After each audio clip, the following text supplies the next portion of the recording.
بسم اللہ الرحمن الرحیم۔ السلام علیکم۔ روزانہ واقعات سننے کے لیے اس چینل کو سبسکرائب کریں۔ ایک عورت حضرت علی رضی اللہ عنہ کی خدمت میں حاضر ہوئے اور آ کر کہنے لگی، اے علی رضی اللہ عنہ، آپ شیر خدا ہیں۔ رسول اللہ صلی اللہ علیہ وآلہ وسلم نے آپ کو علم کا دروازہ قرار دیا ہے۔ آج آپ کی خدمت میں ایک سوال لے کر آئی ہوں، آپ مجھے اس کا جواب دیجئے، کیونکہ مجھے اس سوال کا جواب بڑی شدت سے درکار ہے۔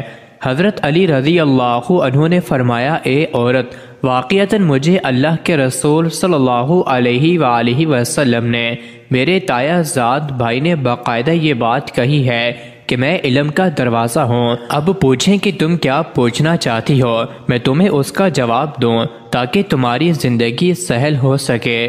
اب وہ عورت آپ رضی اللہ عنہ سے کہتی ہے کہ اے علی، میں ایک شخص سے بڑی محبت کرتی ہوں اور وہ شخص مجھ سے محبت کرتا ہے۔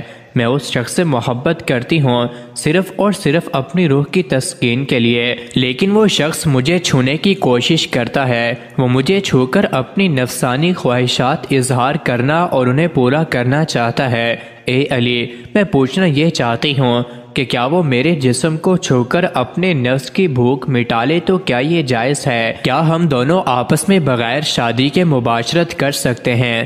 جب حضرت علی رضی اللہ عنہ سے یہ پوچھا گیا تو حضرت علی رضی اللہ عنہ نے فرمایا، اے عورت، محبت وہ ہوتی ہے جس محبت کے اندر انسان دوسرے انسان کی عزت کرے۔ ادب پہلا قرینہ ہے محبت کے قرینوں میں کہ اگر کوئی کسی سے محبت کرتا ہے تو سب سے پہلے اس کی عزت کرتا ہے۔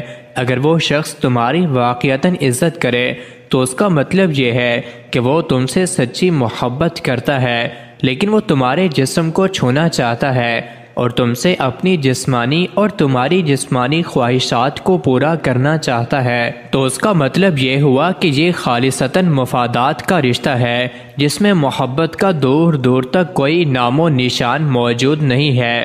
لہٰذا اگر تمہیں یہ لگتا ہے کہ یہ محبت ہے تو تم غلط ہو، یہ محبت نہیں ہے بلکہ یہ تو سراسر اپنی ہوس کو مٹانے کا ایک طریقہ کار ہے۔ عبداللہ بن عمر رضی اللہ عنہ بیان کرتے ہیں کہ ایک آدمی جسے مرثد بن ابی مرثد کہا جاتا تھا، وہ مکہ سے قیدی اٹھا کر مدینہ لایا کرتا تھا، اور مکہ میں ایک بدکار عورت تھی جسے عناق کہا جاتا تھا، وہ اس کی دوست تھی۔ مرثد بن ابی مرثد نے مکہ میں قید ایک آدمی سے وعدہ کیا تھا کہ وہ اسے اٹھا لے جائے گا۔ اس کا بیان ہے کہ میں مکہ میں آیا اور میں چاندنی رات میں مکہ کی ایک دیوار کے سائے میں تھا کہ عناق آئی، اس نے دیوار کے ساتھ میرے سائے کا حیولہ دیکھا۔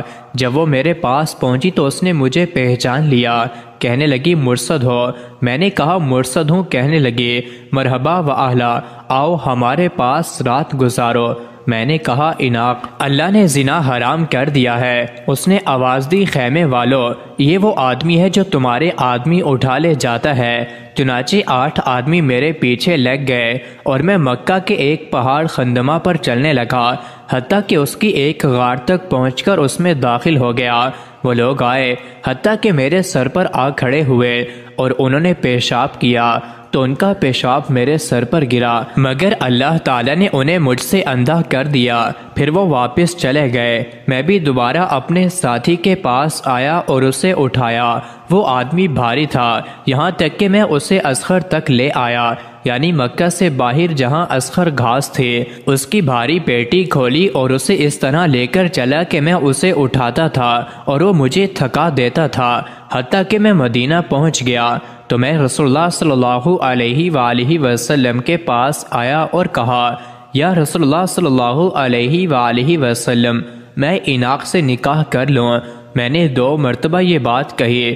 پہلے تو رسول اللہ صلی اللہ علیہ وآلہ وسلم خاموش رہے، مجھے کوئی جواب نہیں دیا۔ تو پھر رسول اللہ صلی اللہ علیہ وآلہ وسلم نے فرمایا، مرثد کسی زائیہ یا مشرکہ سے، اور جو زانیہ یا مشرکہ ہے اس سے نکاح نہیں کرتا مگر جو زانی ہے یا مشرک ہے، اس لیے تو اس عناق سے نکاح مت کر۔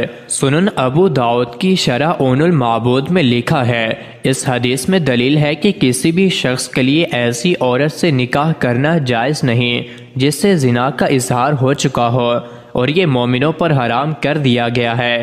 زانی مرد اور زانیہ عورت سے نکاح حرام ہونے کی یہ واضح دلیل ہے۔ جب تک وہ توبہ نہیں کرتے اس سے نکاح حرام ہے، اور اسی طرح زانی مرد سے بھی جب تک وہ توبہ نہ کرے نکاح کرنا جائز نہیں۔ لیکن اگر زانی مرد یا زانیہ عورت نکاح کے بعد سچی توبہ کر لے اور اپنے گناہ پر شرمندہ ہو تو ان کا آپس میں بھی نکاح جائز ہے، اور کسی اور کے ساتھ نکاح بھی جائز ہے۔ جیسا کہ کوئی مشرک مرد یا عورت شرک سے توبہ کر کے مسلمان ہو جائے تو ان کے ساتھ نکاح جائز ہے مکمل، جس نے توبہ کی اور ایمان لے آیا اور عمل کیا۔ نیک یہ لوگ ہیں جن کی برائیاں اللہ نیکیوں میں بدل دے گا، اور اللہ ہمیشہ بے حد بخشنے والا نہایت رحم والا ہے۔ مزید ایسی ہی ویڈیوز کے لیے چینل کو ضرور سبسکرائب کریں۔